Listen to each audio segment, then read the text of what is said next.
Hello and welcome, आप सभी लोगों का बहुत बहुत स्वागत। दोस्तों 2023 और 24 के हिसाब से चैप्टर सेकंड है और आप लोगों ने वैसे भी कंप्लीट चैप्टर पढ़ लिया है।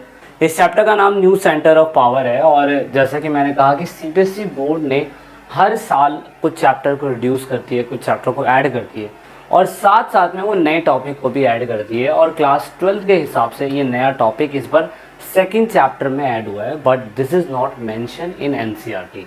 ये एनसीईआरटी के अंदर मेंशन नहीं है। अब ये एनसीईआरटी के अंदर अगर मेंशन नहीं है तो ऑफ कोर्स हमें इसको पढ़ने की ज़रूरत है। तो दोस्तों आइए पढ़ते हैं टॉपिक ब्रिक्स। जो बच्चे एसएससी की तैयारी कर रहे हैं, यूपीएससी की तैयारी कर रहे हैं या दूसरे कंपटीशन के एग्ज़ाम की तैयारी कर रहे हैं, उनके लिए भी ये टॉपिक बहुत इंपॉर्टेंट होने वाला है। थोड़ा सा आपको ओवरव्यू मिल जाएगा ब्रिक्स होता क्या है। ये नया टॉपिक ऐड हुआ है। आप सभी को ये नोट्स चाहिए तो आप ईपी फैमिली के साथ जुड़ सकते हैं, नहीं तो टेलीग्राम अकाउंट के साथ साथ इंस्टाग्राम अकाउंट है जहाँ पे आपको इसकी पूरी की पूरी नॉलेज मिल जाएगी। अब बात करते हैं आपकी ब्रिक्स से। दोस्तों शुरुआती समय में अगर हम इसकी बात करें, टर्म की बात करें, जो टर्म है हमारा ब्रिक्स, वो सही मायने में Brazil, Russia, India, China, south Africa को रिप्रेजेंट करता है। इसको शुरुआती समय में हम देखें तो सिर्फ ब्रिक कहा जाता था, BRIC, यानी कि ब्राज़ील, रशिया, इंडिया और चाइना ही इसके पार्ट थे। लेकिन अभी इसके टोटल 5 मेंबर कंट्री बन चुकी है। इसकी official language Portuguese, Russia, Hindi, Chinese and आपके क्या कहते हैं इंग्लिश है। हर किसी कंट्री के आप इसमें हेड देख सकते हो।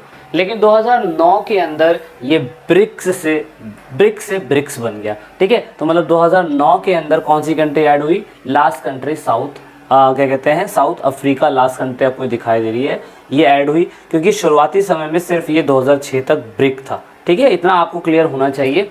शुरुआती समय में 5 कंट्री, शुरुआती समय में 4 कंट्री यानी कि BRIC, और उसके बाद 2006 के बाद एक नई कंट्री ऐड हुई, उसको बोला जाता है क्या कहते हैं ब्रिक्स, यानी कि साउथ अफ्रीका। और इसी वजह से जब से इसका नाम बन गया ब्रिक्स। अब आपको क्या लग रहा होगा कि यार ये टॉपिक नया सरकार ने क्यों ऐड करा और ऑफ कोर्स हमें पढ़ने की ज़रूरत क्यों है? तो जैसा कि मैंने आपको पहले भी इसको समझाने की कोशिश करी थी, मैं दोबारा से आपको समझा दूँ। हमें ये पता था कि दुनिया के अंदर वर्ल्ड वॉर सेकेंड चल रहा था और वर्ल्ड वॉर सेकेंड के टाइम पीरियड पे जर्मनी जो था वो मोस्ट पावरफुल कंट्री में से एक आता था। भाई यूके को भी उससे डर लग रहा था और यूएसए को भी उससे डर लग रहा था। तो लेकिन सेकेंड वर्ल्ड वॉर कैसे न कैसे करके ख़त्म हुआ और सेकेंड वर्ल्ड वॉर के बाद 1955 से लेकर 1990 तक हमारे पूरी वर्ल्ड के अंदर कोल्ड वॉर चलता रहा। और वो कोल्ड वॉर पूरी तरीके से यूएसए के बीच में और यूएसएसआर के बीच में एक आइडियोलॉजिकल युद्ध था, है ना।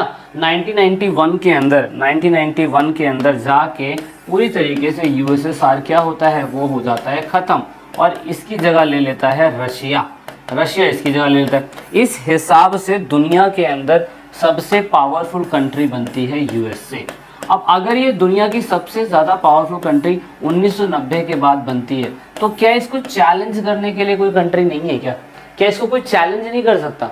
इसी को ही ऑल्टरनेट सेंटर ऑफ पावर बोलते हैं। तो हमने सेकंड चैप्टर में जो पढ़ा था, हमने सेकंड चैप्टर के अंदर पढ़ लिया कि अगर यूएसए को कोई चैलेंज कर सकता है तो वो 2 ही चीज़ है, एक थी यूरोपियन यूनियन और हमने पढ़ा था आसियान के बारे में कि सत्ता के अलग से 2 केंद्र हमें देखने को मिलते हैं। ठीक है, इतना आपको क्लियर है कि हमने पढ़ा किसके बारे में? हमने पढ़ा यूरोपियन यूनियन के बारे में और हमने पढ़ा आसियान के बारे में।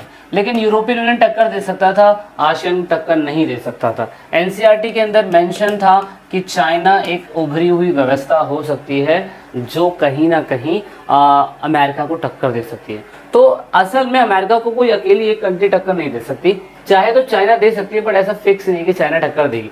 तो इस हिसाब से आपकी एनसीईआरटी के अंदर एक नया टॉपिक जोड़ा गया जिसे ब्रिक्स कहा गया और उसके साथ साथ नई उभरती हुई पावरफुल कंट्री रशिया और उसके बाद इजराइल के बारे में बताने की कोशिश करी गई।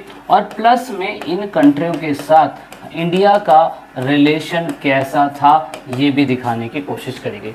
यानी कि जो न्यू टॉपिक ऐड करे गए वो जानबूझ के ऐड करे गए कि एनसीईआरटी के जो बच्चे हैं, जो 12th क्लास के बच्चे हैं, उनको ये समझ में आ सके कि भैया जो ब्रिक्स है वो बनाया ही इसलिए गया था कि यूरोप में जितनी भी कंट्री पावरफुल है, खासकर अमेरिका, जो साउथ अमेरिका, नॉर्थ अमेरिका को पूरी तरीके से डोमिनेंस कर रही है, उनको हराने के लिए आप नोटिस करोगे ब्रिक्स बनाया गया। और ब्रिक्स में जानबूझ के देखो इंडिया को, यूएसए को नहीं रखा गया। है ना। उन्होंने रशिया को रख लिया, उन्होंने इंडिया को रख लिया, उन्होंने चाइना को रख लिया, उन्होंने साउथ अफ्रीका को रख लिया, लेकिन यहाँ पे यूके को नहीं रखा, फ्रांस को नहीं रखा, यूएसए को नहीं रखा। क्यों? क्योंकि उन्हीं को तो हराना है। सो दैट इज वाई ये टॉपिक हमारे लिए जानना जरूरी है। ओके, पहली बात तो देखो जानना जरूरी इसलिए पढ़ रहे हो तो पता तो होना चाहिए क्यों पढ़ रहे हो। चलिए, तो ब्रिक जो है ब्रिक्स बना 2009 के अंदर। देन फाइनली इसके ऑब्जेक्टिव के ऊपर बात हुई। तो cooperate and distribute mutual economic benefit, आपस में आर्थिक सहयोग और क्या कहते हैं लाभ पहुंचाएंगे। और non interference in the internal policy, ये तो ऑफकोर्स हर जगह होनी चाहिए। कोई कंट्री अपने देश में कैसी पॉलिसी बना रही है, इन 5 कंट्रियों को एक दूसरे से मतलब नहीं होना चाहिए। हाँ, हेल्प ले तो एक अलग चीज़ है। म्यूचुअल इक्वालिटी रहनी चाहिए, आपसी समानता यानी कि समझ रहनी चाहिए। इस हिसाब से अगर हम देखें तो ग्रुप्स, जो भी ये 5 कंट्रियों का ग्रुप है, इन सब की कंट्रियों का जीडीपी का अगर टोटल करा जाए तो काफ़ी ज़्यादा है।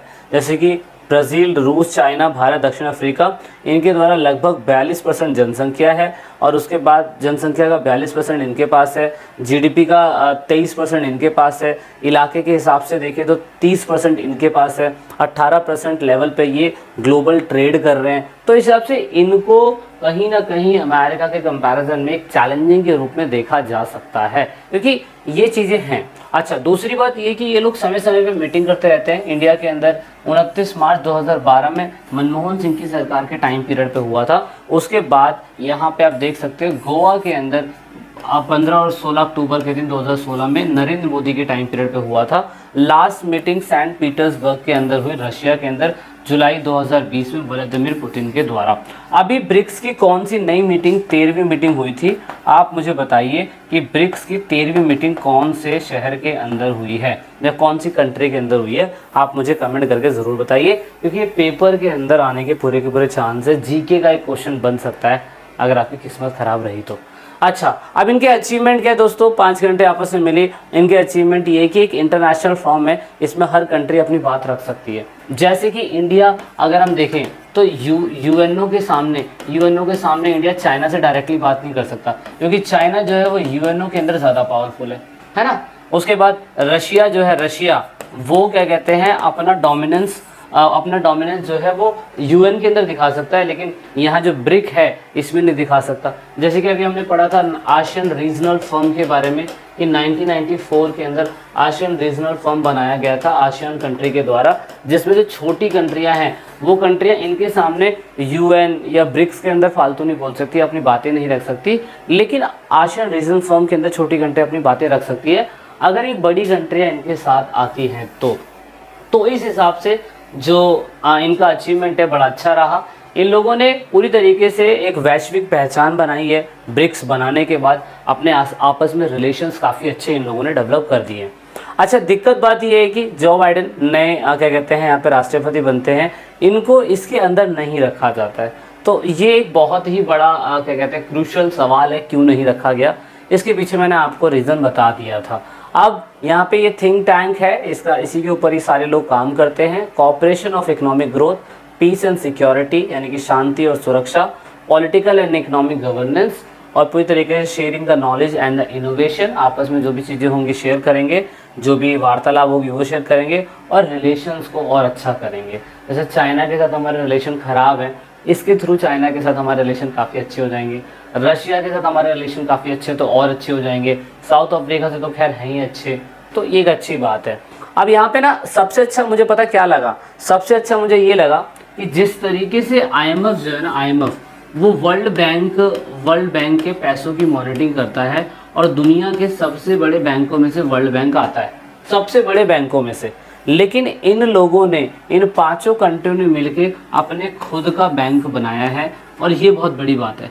मान लीजिए कि इंडिया को अगर पैसा चाहिए किसी कारणवश, तो वर्ल्ड बैंक से ही वो पैसा ले सकता था। पहले वर्ल्ड बैंक से पैसा ले सकता था, IMF से पैसा ले सकता था, या इलॉन मस्क से पैसा ले सकता था, या आपके क्या कहते हैं मार्क ज़करबर्ग से पैसा ले सकता था, या माइक्रोसॉफ्ट के क्या कहते हैं दुनिया के सबसे अमीर आदमी कई सालों तक रहे बिल गेट्स, उनसे ले सकता था। लेकिन अब इन्होंने अपने खुद का ही 5 कंट्रियों का बैंक बना दिया, जिसमें 5 कंट्री अपना खुद का फंड डालेगी।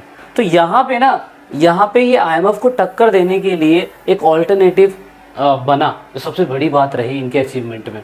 अब भारत की लिमिटेशंस इसमें क्या है दोस्तों, भारत की लिमिटेशंस या सभी कंट्रियों की लिमिटेशन क्या है, सभी कंट्रियों की लिमिटेशन है कॉमन पॉलिसी सभी कंट्रियों की एक जैसी नहीं है, सभी का अंडरस्टैंडिंग एक जैसी नहीं है, सभी के पॉलिटिकल एक्शन एक जैसे नहीं है। ज़्यादातर चाइना जो है इस ब्लॉक के अंदर डोमिनेंस करने की बात करती है, क्योंकि सबसे ज़्यादा शेयर जो है चाइना का रहता है। दूसरा इकोनॉमिक इरेगुलरिटी है, जैसे कि एग्जांपल के लिए चाइना के पास फॉरेन रिजर्व ज़्यादा है, हमारे पास फॉरेन रिजर्व कम है, तो भाई हम लोग ज़्यादा कम पैसा दे पाते हैं इसके अंदर। तो ये एक थोड़ा सा इशू रहता है।